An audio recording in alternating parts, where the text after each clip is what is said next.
Alola everyone, I am Alka1993 and welcome to today's Pokemon Vortex video. Today I don't really have a plan in terms of what I want to do.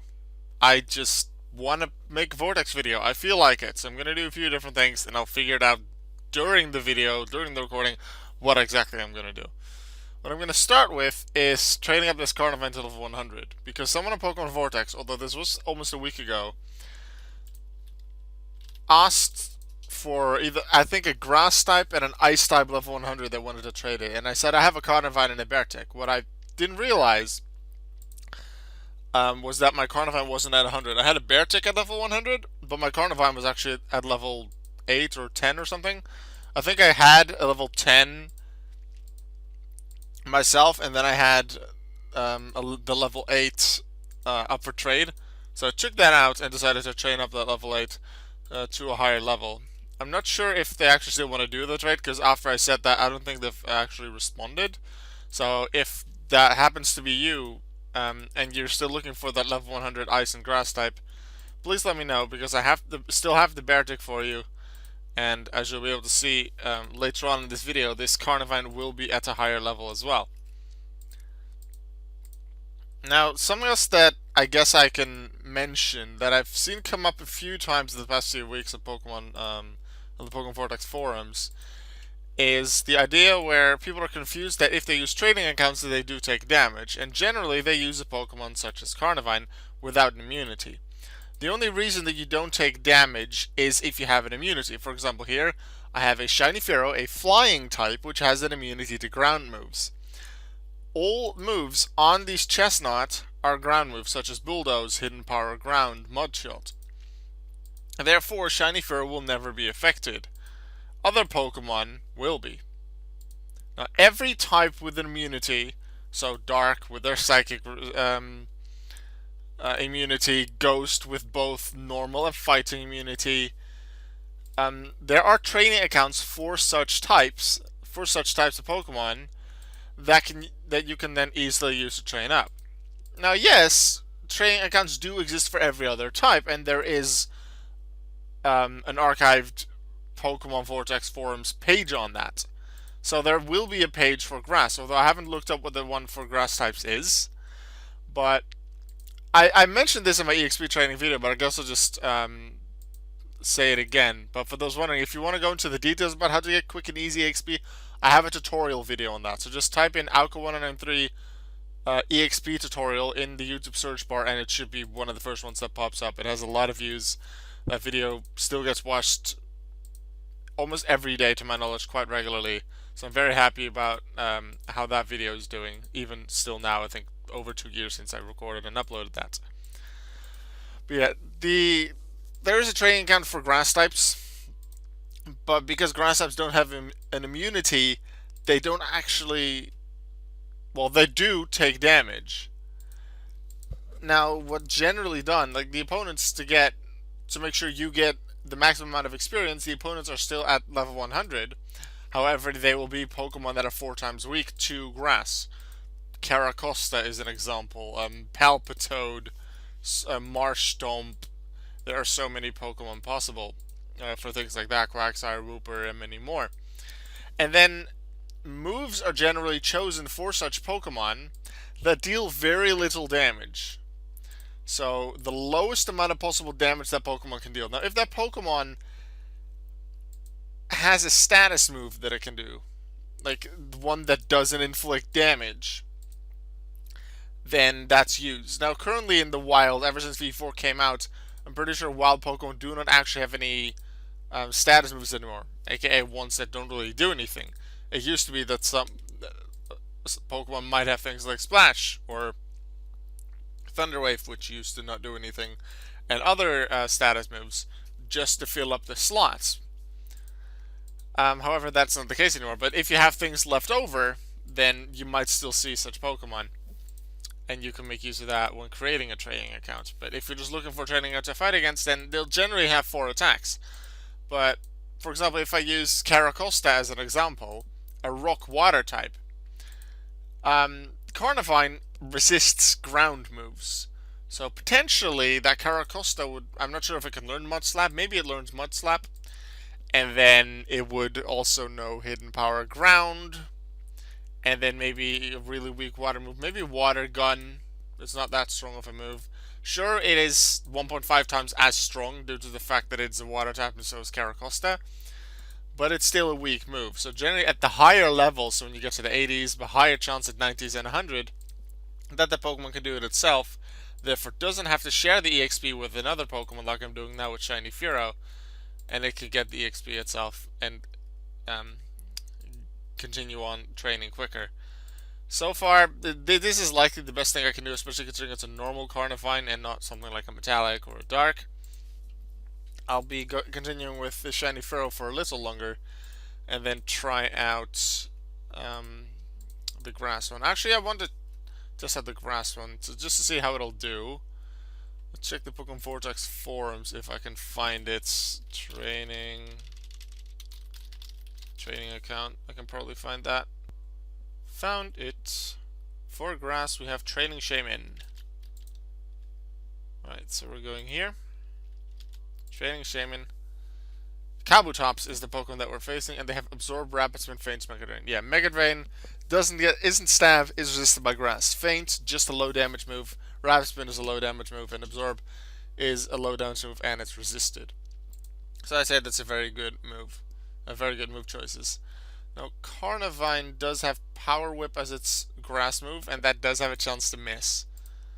But I think we'll stand a pretty good chance. Look, it was Absorb and only 17 damage, so for Grass types, you might be able to go pretty early. Now, that was a 50 damage attack.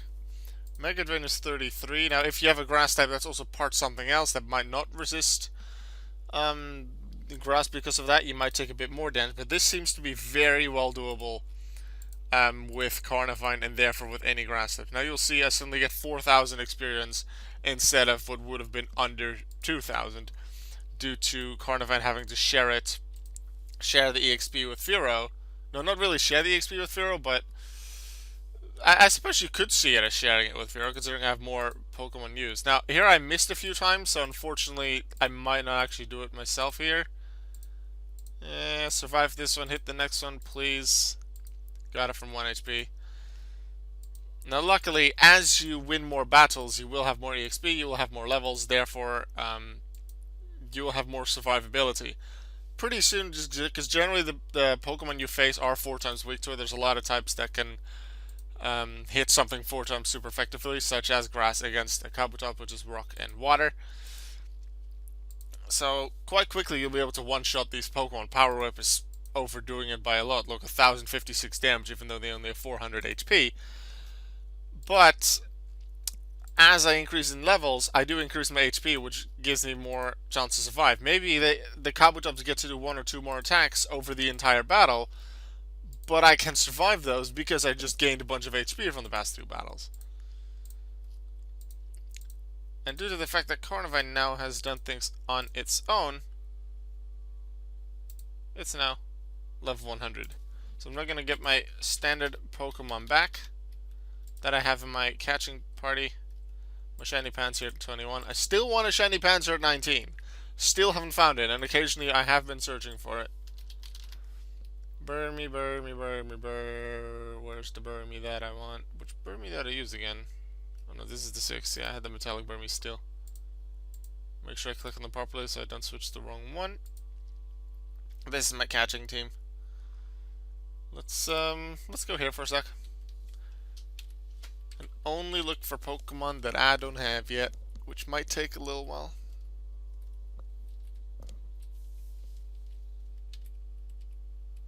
Especially looking forward to that Shiny Pansear. Please show up, Shiny Pansear. I'm not gonna hunt for too long. I think I'll just do 3 laps. Shadow Pansear. Shiny Pansear! This is a unique Pansear. I'm happy with that, but I want a shiny. I really want a shiny. Yeah, I'll do 3 laps around this lava pool, and then decide on something else to do. So this part won't take too long.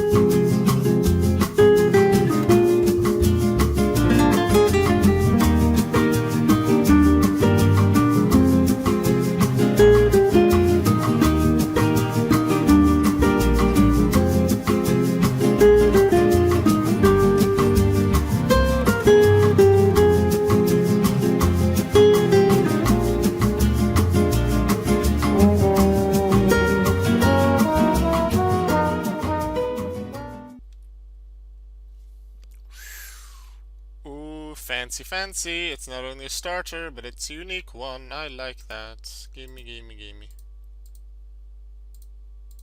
Quench. Quench. That's just a bit too much. Ultra Ball. Because I don't really know how much damage these will do, and if Ice Beam will be too much. I don't think it'll be too much, but hey, let's give it a try. Shadow Lichen, let's go. Got an Entei, which was nice. We already had it, but it's a legendary, so I generally do catch legendaries, even when they're not unique. I can either put them up for trade, or sell them on Pokebay, because generally, the legendaries do sell on Pokebay, even if it's for close to the lowest possible price. Speaking of Pokebay, you saw a few other things that were up there. One of the things was Genesect Blaze. I noticed there wasn't as much up there as it was yesterday or 2 days ago when I last checked, so some of my auctions will have ended, which means I'll check in a second after the recording the things that have sold, be happy about those, and the things that haven't sold, and then I will probably just relist those. I know that there was a second Genesect Blaze up there, a few items, a few Pokemon, few normals, few uniques, I believe. I'll put them up. And except for the Genesect Blaze, I'll put it up for 25,000 usually. Or 250 if it's just a very basic item. So, it makes some people happy with that, I suppose. Alright, well, I want to do one more thing. Mewtwo? I have 4 Mewtwo evolutions. I don't yet have a Mystic or a Shadow, and there's just today and tomorrow left for the Mewtwo evolution quizzes, so hopefully I can get my hands on one of those, and otherwise I'll have to do if I trade or Pokebay later. I think pretty sure they're still just Psychic type. Confusion, Struggle, Frustration, Return. Wow, they have moves. No, they don't. Let's take Dark Mewtwo evolution. Put him in front of the party. I want to train it, so let's get Fearow back, because that's the one I like to use. I think that's my Pokemon with the most experience for me as well. Let's check what moves Mewtwo evolution can learn. Lots of different ones. Any super powerful ones. Solar Beam for good coverage there. Size Strike as 100 base power. Psychic move. Iron Tip, that's 75% accurate. That's Hyper Beam. Hyper Beam isn't of a type, it's also not 100% accurate. Giga Impact, same story. Focus Sponge is a very nice move to have. I'll probably put that on there if I decide to use it competitively, like in side quests and clan battles. Speaking of clan battles, haven't done clan battles in about a month. I want to do a few, just to get a bit of points for my clan, get some EXP for a general battling team. But yeah, for this I'd probably go with, is it Focus Sponge, Solar Beam, whatever else I saw, and then something else that just works well with coverage. I saw Size Strike. Yeah, Confusion now. 16 whole damage. But because Shiny Fearow is helping, Shiny Fearow can increase this one's level. Fearow's level 100, Mewtwo's level 5, that's 105 total, against a level 600 total of Chestnut. That's almost 6 times less on my end. So my Mewtwo should gain almost 6 levels worth of EXP. Well, we both should. You go 3,000 would be 6 levels, which means Mewtwo will have gained 5 and now be at level 10. Not saying that if we would have theoretically gotten the same amount of EXP that I again would gain 5, because that extra bit of EXP still stays. So then I'd go up 6 levels, which is possible. Now it's 110, which is still that amount. I'll probably have more than... Yeah, I'll probably have enough to go up 6 levels this time, but by that point I'll be closer to level 20, which means the total will be 120. And then that's 1/5 of the 600, so that'll be 5 levels. Actually, speaking of it, if Mewtwo theoretically would have been able to be level 0, then it would have exactly been 1 to 6 in terms of my levels versus the Chestnut team's levels, which would have meant 6 levels in EXP. Level 20 is exactly 5 levels of EXP. Does that mean that the level 10 is exactly in between? No, because I don't think so, because every level you gain, is less difference. For example, the level 5 to level 6 will make more of a difference, or less of a difference. I'm confusing myself now. I'm just saying that level 10 and level 100 together, it should not be 2750 EXP. 2727, there we go. Yeah, Mewtwo would be gaining, would gain just over 5. This is over 5 levels worth of EXP, but because the EXP already had left over from the other fight, up 6 levels to 16. Right. I think I'll just do this fight and then end it off. Nothing specific to show off. I just felt like making a Vortex video, and I know people enjoy that. I've been uploading a lot of Yu-Gi-Oh lately, and definitely intend to continue doing that. But just play Vortex for a little bit, make a video of that is fun sometimes, and also to let the people that come for Vortex videos know, hey, I'm still doing Vortex. I haven't stopped playing. Don't worry. If there's special events going on pretty soon, then likely I'll make a video. I remember last month or something I did miss one of them, and I don't always say all the small things like, hey, there's Furfro things on Pokebay, but generally if there's a new Pokemon, like event Pokemon available or something else special, I generally do make an event about that, although not all the time. That'll be it for this video for today. Thank you very much for watching. I'll see you next time. Goodbye.